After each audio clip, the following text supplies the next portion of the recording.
Hello students, I am Ajay Karmarkar. Before starting video, I would like to tell you something. Please sit with copy pen. If you find somewhere important, pause the video, note it and proceed on. If you find somewhere difficulty, then please write in comment box. I will definitely solve your problem. And along with, please like, share and subscribe my channel that can reach more and more students. Thank you once again. Now here is a question. In a scattering experiment, a particle of mass 2m collides with another particle of mass small m, which is initially at rest.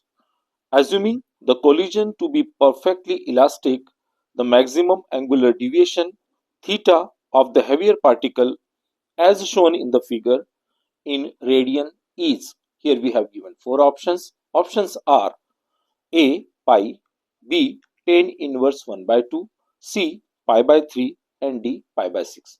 And this question is asked JEE Advanced 2025. Dear student, let us first we have to understand what the question says. Here we have given two particles. First particle which having the mass is 2m and second particle which having the mass is m. 2m particle moving towards to the second particle. Second particle in rest. After collision, the first particle reaches to this direction and second particle reaches to this direction, and we have to calculate the deviation from the mean position of this mass first particle which having the mass is 2m. Okay, and we have using the two concept given the question. The collision is perfect elastic. So perfect elastic means their momentum is conserved and energy is conserved. So using this concept, okay. Here let's say the first particle's velocity is u1 and second particle u2. Obviously second particle in rest, so therefore u2 is 0. After collision, the first particle's velocity become v1 and second particle velocity become v2. And from the mean position, this angle consider phi. Obviously this is making angle theta, so therefore we have using two components. So in x direction it become v1 cos theta and v1 sin theta. This is the component of v1, and similarly second particle which having the mass is m also divided into components. In x direction v2 cos phi and this is v2 sin phi. I hope so. This concept is clear. This diagram is clear. So here momentum in x direction and momentum in y direction we have to calculate. Okay, so momentum in x direction before collision and after collision. So in x direction,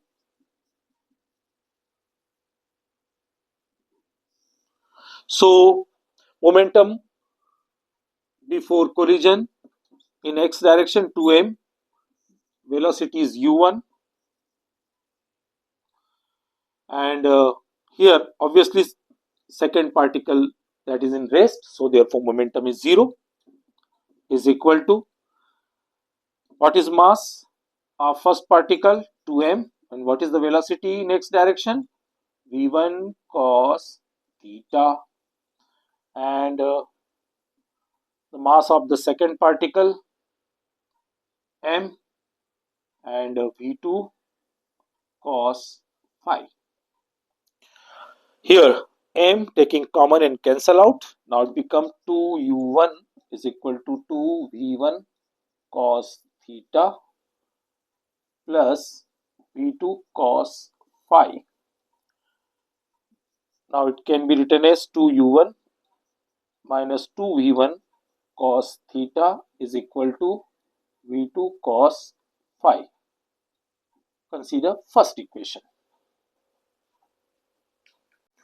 Okay, now we are going to the momentum in y direction.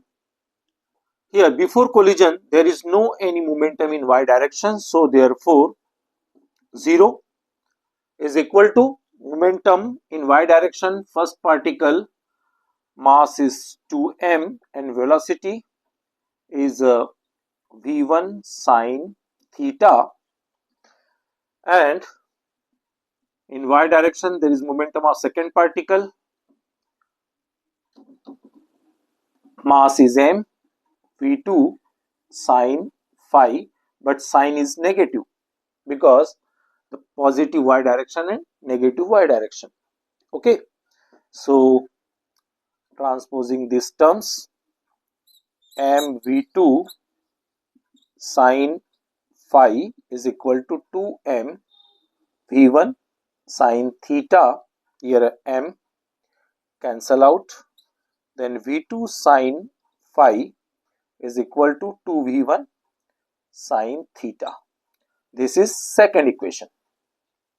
Okay, now we are using the conservation of kinetic energy. Here the initial kinetic energy of the first particle, because it is moving, so 1 by 2, mass is 2m and velocity is u1 square, and after collision or after strike this reaches to this direction at the v1, so 1 by 2, mass is 2m, velocity is this v1 square, and second particle kinetic energy of the second particle which having the mass is m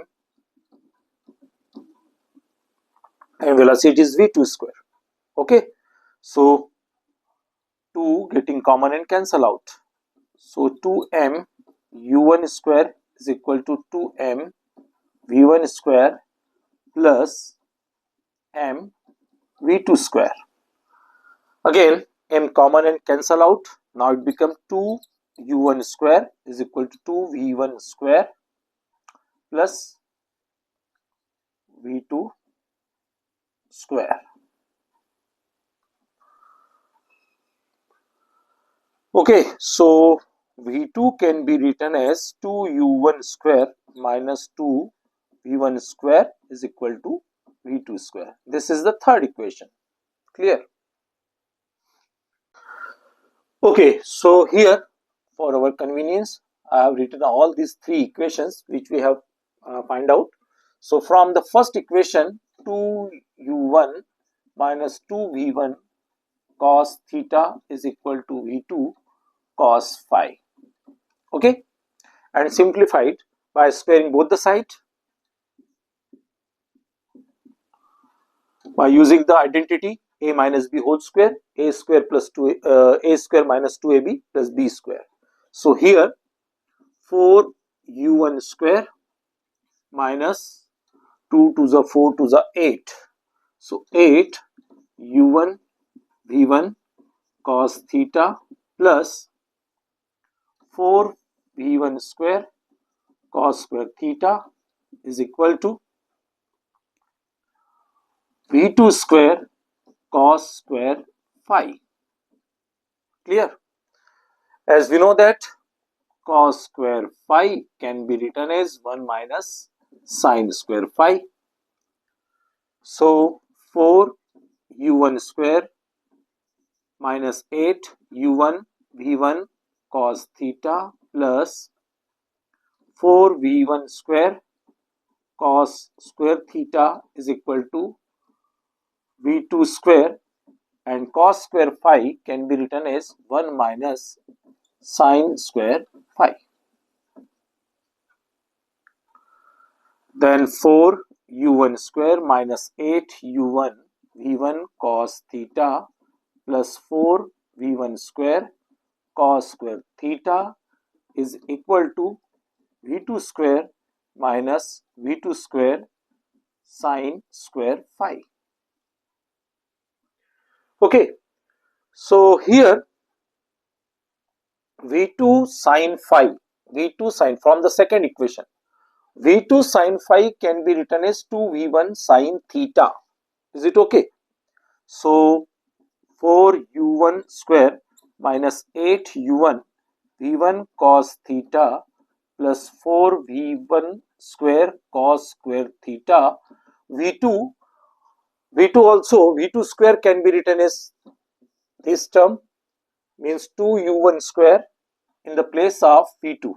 From the third equation, v2 can be written as 2u1 square minus 2v1 square. Okay, and in the place of v2 sin phi, v2 sin phi can be written as 2v1 sin theta, and it's a square, so therefore it can be written as by squaring side both the side, then we get 4v1 square and sine square theta. Okay, because here v2 square sine square theta, so v2 square sine square phi can be written as 4v1 square sine square theta. So in the place of v2 sine phi and it's a square, now it becomes 4v1 square sine square theta. Now is 2u1 square transposing to the left side, now it become 2u1 square minus 8u1 v1 cos theta plus 4v1 square cos square theta, and transposing this term, now it become plus 4v1 square sine square theta is equal to minus 2, this term also transposing to the left side become plus 2 v1 square is equal to 0. Okay, all terms transposing to the left side. So here 2u1 square minus 8u1 v1 cos theta, here 4v1 square taking common, and cos square theta plus sine square theta plus 2v1 square is equal to 0. Identity, trigonometrical identity, cos square theta plus sine square theta is equal to 1. So here 2u1 square minus 8u1 v1 cos theta plus 4v1 square, and this is 1, and plus 2v1 square, that become 4 and 2 6v1 square is equal to 0. Okay, so rearranging this equation, 6v1 square minus 8u1 v1 cos theta and this term plus 2u1 square is equal to 0. Now this is quadratic equation and can be more simplified by taking 2 common. So 2 3s are 6, 2 4s are 8, and u1 square is equal to 0. Is it okay?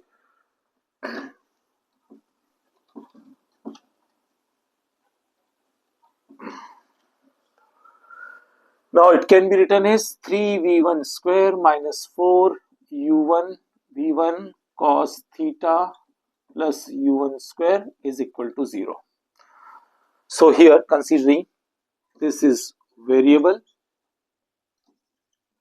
so ax square plus bx plus c, using for the real values, for real values, as we know that b square minus 4ac is greater than or equal to 0. This condition we have using to solve this theta. Okay, so here the variable, it means what is a is 3, what is b minus 4 u1 cos theta, and c u1 square. So minus 4 u1 cos theta square, 4 A is 3, and what is C? U1 square is equal to 0, or transposing this term, now equal, greater or equal. Okay, so 16 U1 square cos square theta is equal to 4 3 is 12 U1 square cancel out, then cos square theta 12 by 16, 4 3 is 12, 4 4 is 16, then cos theta is equal to root 3 by 2, and this value, what is the value of theta? This is the value of theta, that is 30 degree, okay, root 3 by 2. So theta is equal to pi by 6. Is it okay? So here option D is correct. I hope so you understood this question. Thank you. Thank you for staying till the end of this video. Definitely, when you will become success, whole contribution goes to your hard work. But if my videos, my lectures, my questions will help in your success, I will consider myself lucky. Please like, share and subscribe my channel that can reach more and more students. Thank you once again. Take care. Bye bye.